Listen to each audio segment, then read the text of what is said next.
Hi అందరికీ. ఇవాళ మనం బైబిల్లోని ఒక ముఖ్యమైన అధ్యాయం గురించి తెలుసుకోబోతున్నాం. బాబెలు గోపురం కథ.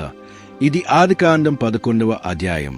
ప్రమాదకరమైన మహాప్రళయం తర్వాత నోవా కుటుంబం భూమిపై జీవితం ప్రారంభించింది.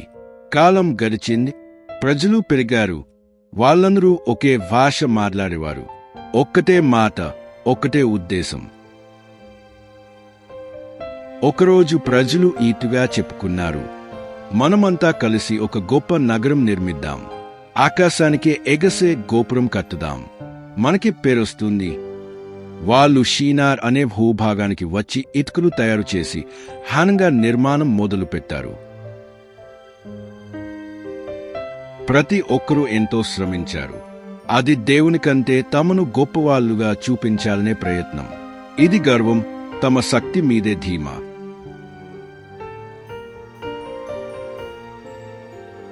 అప్పుడు దేవుడు ఆకాశం నుండి ఈ దృశ్యం చూశాడు. ఎవరు ఒక్కటే భాష మాట్లాడుతున్నారు. ఇప్పుడు ఈ పని మొదలు పెట్టారు. భవిష్యత్తులో ఏదైనా చేయగలుగుతారు. అంతే, దేవుడు వారి భాషలను కలగలిపాడు. ఒకరికి ఒకరు అర్థం కాకుండా పోయింది.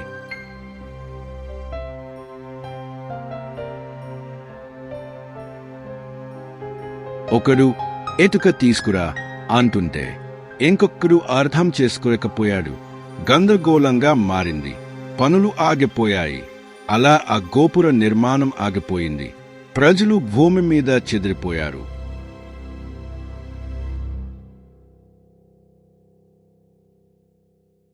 ఆ ప్రదేశాన్ని బాబేలు అని పిలిచారు.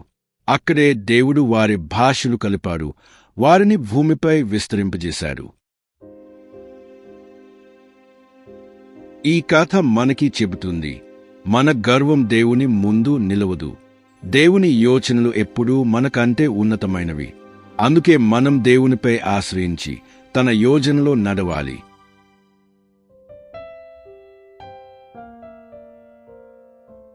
ఇది బాబేలు గోపురం కథ, ఆదికాండం 11వ అధ్యాయం. ఇలాంటివి మరిన్ని బైబిల్ కథలు తెలుసుకోవడానికి లైక్ చేయండి, సేవ్ చేయండి మరియు మా ఛానల్కి సబ్స్క్రైబ్ చేయండి. దేవుడు మిమ్మల్ని ఆశీర్వదించుగాక.